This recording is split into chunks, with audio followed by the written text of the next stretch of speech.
Hello friends, good evening. आज हम discuss करेंगे 27 जुलाई को हुए मॉर्निंग शिफ्ट के पेपर जिसका कोड था CE 7G25। तो शुरू करते हैं। हम इसका इंग्लिश और हिंदी का पार्ट करेंगे सिर्फ। तो इंग्लिश लैंग्वेज में पहला क्वेश्चन जो आया हुआ था 76, choose the correctly spelled word. तो इसमें जो ऑप्शन डी है पर्सोनल यानी अधिकारी, वो सही आंसर होगा। देन आता आपका 77, choose the correct alternative which best expresses the meaning of the given item या phrase. Sitting like a duck, तो इसका करेक्ट ऑप्शन आपका बी होगा, fat. Then 78 question, choose the correct active या passive form of the given sentence.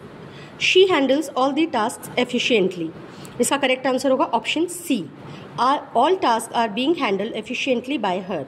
Then 79 question, choose the correct antonym of the following word. Antonym opposite को बोला जाता है। Ascend का पूछ रखा है तो इसका ऑप्शन करेक्ट होगा B, descend. Then 80th question आपका, choose the correct option to form a meaningful sentence. To the oblique bring oblique car park oblique the money, तो करेक्ट आंसर ए होगा, bring the money to the car park.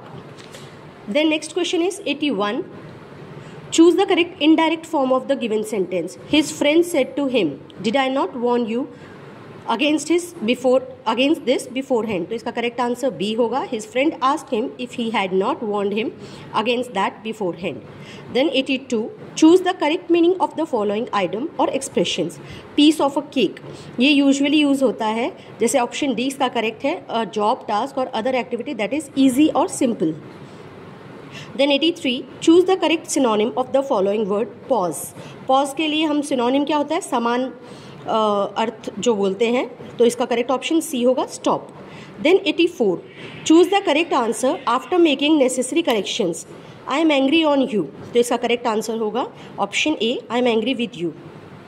Then 85, give one word substitute for the following. The study of plants is called, सबको पता है इसका answer botany है, option number C. इसके बाद आते हैं हम हिंदी वाले भाग पे।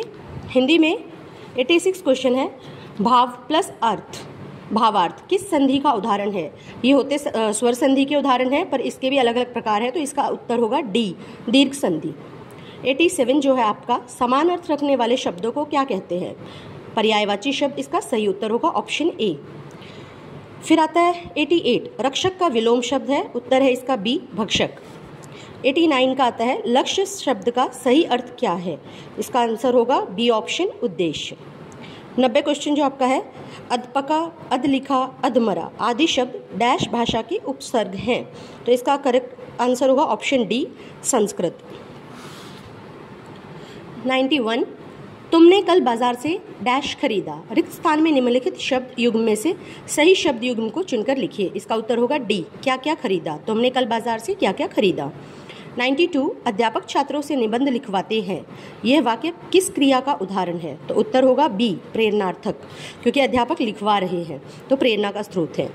93, प्रश्नवाचक वाक्यों को छोड़कर सभी प्रकार के वाक्यों के अंत में डैश विराम का प्रयोग किया जाता है, तो इसका उत्तर आपका डी होगा, पूर्ण विराम, जैसे आप इस प्रश्न में भी देख सकते हैं।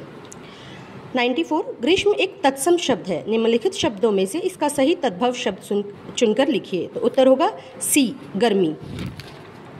अगला प्रश्न है 95, निम्नलिखित शब्दों में दर्पण का सही शब्द चुनिए, तो इसका आंसर होगा सी, दर्पण। 96, सिर मुड़ाते ही ओले पड़ना, इस लोकोक्ति का सही अर्थ क्या है, तो इसका उत्तर होगा बी, कार्य प्रारंभ होते ही विघ्न आ पड़ना। 97, जो विशेषण किसी व्यक्ति, प्राणी अथवा वस्तु की संख्या से संबंधित विशेषता का बोध कराए उन्हें डैश विशेषण कहते हैं, तो इसका उत्तर होगा संख्यावाचक, क्योंकि संख्या से संबंधित विशेषता बता रहा है। फिर आता है 98, कोरा जवाब देना एक मुहावरा है, इसका सही अर्थ है साफ इनकार करना, ऑप्शन बी। 99, जो बीत चुका हो उसे क्या कहते हैं, तो इसका आंसर है डी, अतीत। आखिरी क्वेश्चन, कम बोलने वाले व्यक्ति को डैश कहते हैं, वाचाल, बातूनी, मितभाषी, इनमें से कोई नहीं, अप्रयासित, तो इसका उत्तर होगा सी, मितभाषी। तो ये थे आपके हिंदी और इंग्लिश के solutions. Thank you so much.